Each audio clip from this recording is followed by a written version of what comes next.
Kasabay kumain ni Pokwang tsaka nung tatay niya, yung matanda na nasa gitna, at patay na yon, bangkay na yan. Title nito, Oda sa Wala.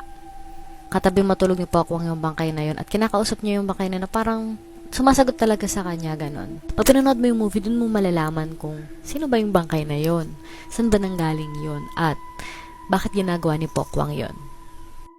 Putang ina, nag-record ako kanina. Naka 2 times pala yung speed. Okay, ulitin ko na lang. Spoilers ahead to ha. Basta pag comedian talaga, pinasok mo sa drama, sobrang gagaling nila. Always. Hindi sila nang bibigo. Sobrang ganda ng storyline ng movie na to. Unique. Wala pang ganito sa Philippine cinema. Meron ng similar sa sa Hollywood. Hindi ko maalala yung title, wait. Hindi ko mahanap yung title, OMG. Basta meron doon bata na meron din siyang core. Anyway. Sobrang match nung kung paano inedit tong movie na to, kung paano yung sound, tsaka yung mukha niya po ako, kung gaano ka-lifeless na yung mata niya. Kasi ba, wala siyang friends, wala siyang social life, wala siyang love life, baon sila sa utang. So, nung dumating yung ganitong klaseng company na medyo masakit sa tiyan, sakit sa tiyan panoorin nito, nakita ko yung bangkay. At nandun din yung tatay para damayan siya. Silang dalawa na lang yung nagsama. Kahit na hindi masyadong nagsasalita yung tatay niya, di ba?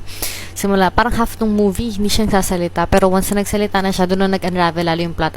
Mas nakita natin yung relationship nila ng anak niya.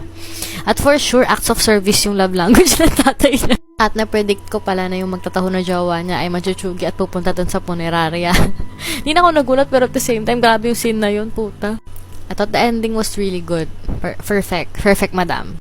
Rate ko to ng 7.4. Nagbago isip ko habang nag-edit ako.